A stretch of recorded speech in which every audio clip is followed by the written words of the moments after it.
2024년도 유법적인 이인 구조에서 소송비가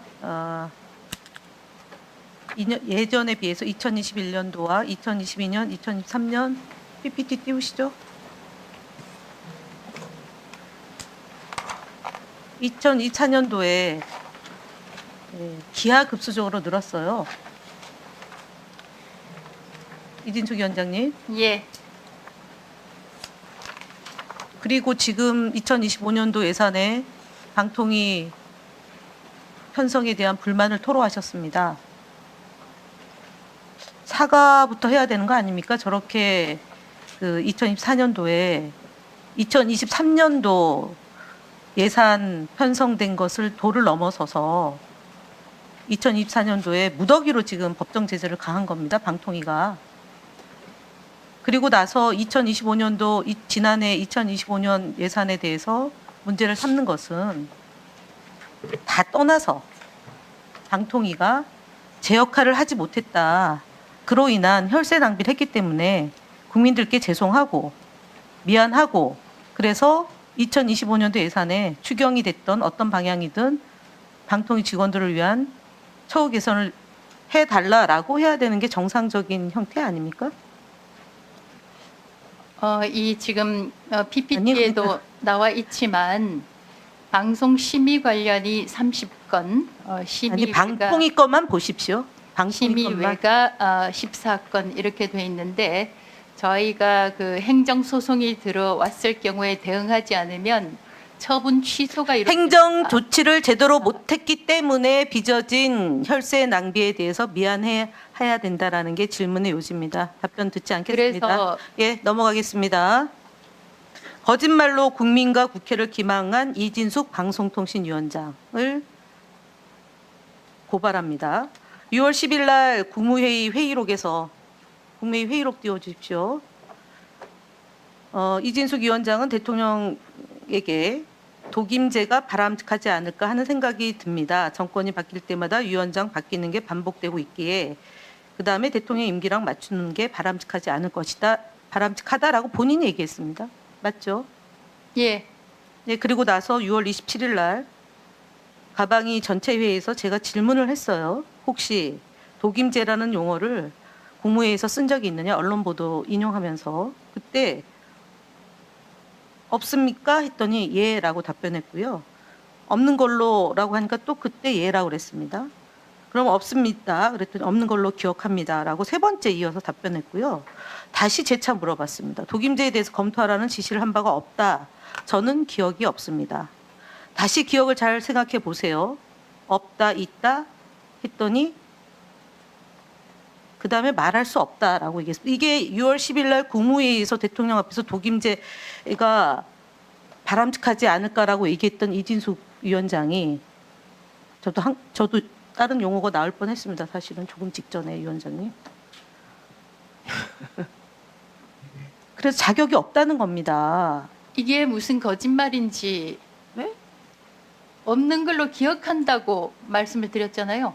그때는 제 있습니까, 기억에는 예, 그러면은 이진숙 위원장은 6월 10일 날 국무회의에서 국무위원들이 참석한 그 자리에서 독임제를 주장해 놓고 16일 만에 전체 국무회의의 내용을 확인하는 국회의원의 질문에 없다라고 답변을 했어요. 이게 거짓말이 아니면 뭐가 없는 거짓말입니까? 걸로 기억합니다라고 답변했습니다. 제 기억에는 없던 걸로 기억을 그럼 지금은 했기 때문에 기억납니까? 제가 이후에 회의록을 보고 그렇게 말을 했구나라고 알게 됐습니다. 예. 그렇게 편리하게 얘기하시면 되는 공간이라고 생각하십니까? 이 자리가? 아니 만약에 제가 위원장이 그 정도의 인식이 한계가 있다면 정말 방송통신위원장을 당장 그만두셔야죠. 국무회의에 많이 참석한 것도 아니고 많이 발언한 것도 아닙니다.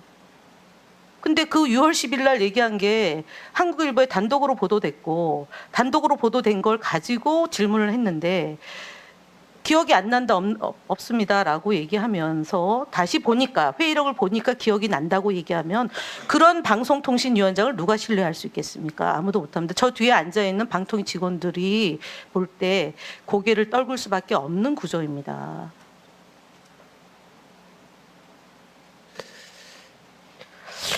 이게 거짓말이 아니면 뭐가 저는 거짓말입니까? 거짓말이라고 생각지 않습니다. 없는 걸로 기억합니다. 제 기억에 따르면 그때는 없었는데 이 대통령과 공공기관장, 자, 방송통신위원장을 다시 한번 포함해서 물어보겠습니다.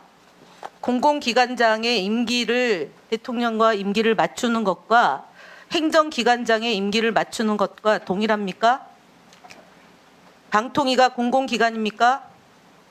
공공기관장의 임기를 맞추는 것이 방통위가 좋겠다라고 공공기관입니까? 라고 질문했습니다. 질문에 답변하세요. 방송통신위원회입니다. 질문하는데 답변 끼지 말고요. 질문을 했습니다. 공공기관입니까? 방통위가? 방송통신위원회입니다. 예. 그러니까 공공기관입니까?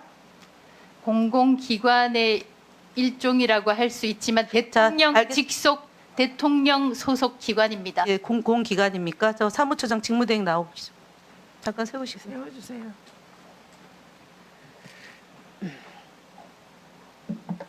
방통위가 행정기관입니까? 공공기관입니까? 대통령 행정기관과 소속의 중앙행정기관입니다. 행정기관과 공공기관이 차이가 있는 거죠? 일반적으로 이제 그 공공기관이라고 하면 공기업이나 출자한 기관. 이런, 네, 그런 네. 근데 이제 공공기관은 방통위가 출자 용어를 기관입니까? 어떻게 쓰느냐에 따라서 네, 행정기관입니까? 공공기관입니까? 공공기관이 몇 개입니까? 대한민국에 그 숫자는 제가 알지 못하는데 331개입니다. 네. 임기가 보장되어 있다 하더라도 행정기관이 아닙니다. 직속 소속 기관은 행정기관이고 행정기관 안에 공공기관이 소속 기관과 공공기관이 있는 거 아닙니까? 방통위가 공공기관이라고 불려도 됩니까? 네, 방통위는 중앙행정기관. 행정기관이잖아요. 예. 대통령 소속 행정기관. 위원회 협의제 기구에서 대통령 소속 기관이 또 있습니까? 방통위 말고? 상임위원 5명을 둔 합의제 기관이 방통위 말고 또 있습니까? 대통령 소속 기관으로. 대통령 소속 기관 중에 위원회로는 방통위가 유일하다고 알고 있습니다. 공공기관이라고 부르지 않습니다. 근데 지금 위원장은 공공기관이라고 혼용해서 임기와 대통령의 임기와 본인의 임기를 맞춰달라고 합니다. 방송통신위원장의 임기는 어떻게 정해져 있습니까? 법에? 3년으로 되어 있습니다. 어떻게 정해져 있습니까? 3년으로 정해져 있습니까? 네. 3년이고 연임이 가능하다. 네, 독립기구로서. 그럼 공공기관하고 같습니까? 대통령과 임기가 같이 연임이 되면 6년을 하는 거지 않습니까? 대통령은 단임이고 5년이고요. 그렇지 않습니까? 스스로 그만둔 최시중 위원장 말고 6년 할 수 있는 거 아닙니까? 대통령 임기하고 맞출 수가 없어요. 근데 대통령 임기랑 맞추라고 얘기합니다. 5년을 해달라고 주장하는 겁니다. 지금 방통위원장께서. 법 위에 군림하는 초월적 위치로 지금 해달라는 겁니다. 말이 됩니까? 사무처장님? 제가 어떤 아니 위원장이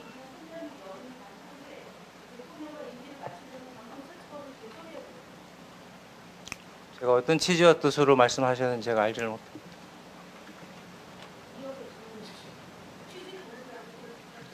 아닙니다. 저기 의원님께서 말씀 주신 취지를 이해를 못한다는 게 아니고요. 그 저희 방통위원장께서 그 말씀을 하신 임기를 맞추라는 얘기는 대통령의 임기는 5년이잖아요. 그러니까 대통령과 임기를 맞춰달라고 계속 주장하니까 방통위 설치법과 다른 얘기를 하고 있다는 거 아닙니까, 위원장님? 그러면 사무처장은 국회에서 답변이 방통위 설치법하고 다른 얘기를 하고 있다는 걸 알려주셔야 된다는 얘기를 하는 겁니다. 현행 규정과는 다른 이야기입니다. 네, 이것은 의원님의 질문으로 시작된 답변 과정에서 나온 것인데요. 공공기관 운영에 관한 법률을 개정하는 과정에서 이 얘기는 뭐 이미 국민의힘이 집권했던 시절부터 우상호 원내대표 시절에 대통령의 임기와 공공기관의 임기를 맞추는 법안을 제정하자 이런 얘기가 여야 간에 나왔습니다. 과거 정권에서 그것의 연장으로 대통령의 임기와 공공기관의 장의 임기를 맞추는 법안을 추진하는 거에 대한 비판 얘기를 하면서 질문을 했는데 그럴 때 정답은 방송통신위원회는 공공기관이 아니라 중앙행정기관입니다. 라는 답변을 해야 한다는 것입니다. 그리고 공공기관 운영에 관한 법률과 방통위원회는 무관하다. 지금 그렇게 정리하고 넘어가겠습니다. 네, 이런 취지로 김영 간사께서 질문하셨다는 점을 정리해 드립니다. 네, 자, 반말하지 마시고요. 본인이 질문을 잘못했어요. 제가 지금 정리한 게 틀리지 않죠? 최영두 간사님? 네, 이렇게 정리하겠습니다. 근데 반말하지 마시고 아니 잠깐만요. 반말은 하지 마시고 그 질문은 그 질문은 박정원 의원이 하신 게 아니에요. 예, 김장겸 의원이 하셨습니다. 예, 그러니까 이제 그만하십시오. 그 얘기 안 해도 되는 거였고 일단 반말 쓰시지 마시고요. 네.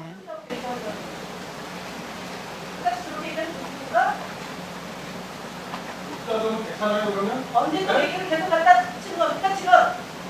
이런 각종 공방이 되겠습니까? 김태규 위원장이에요? 김태규 비위원장이냐고요 본인이? 김태규 부위원장 대변인입니까?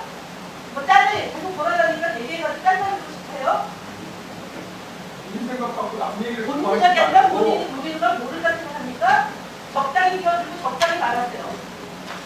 한 번도 아니고 엉뚱하게 끼어들어가지고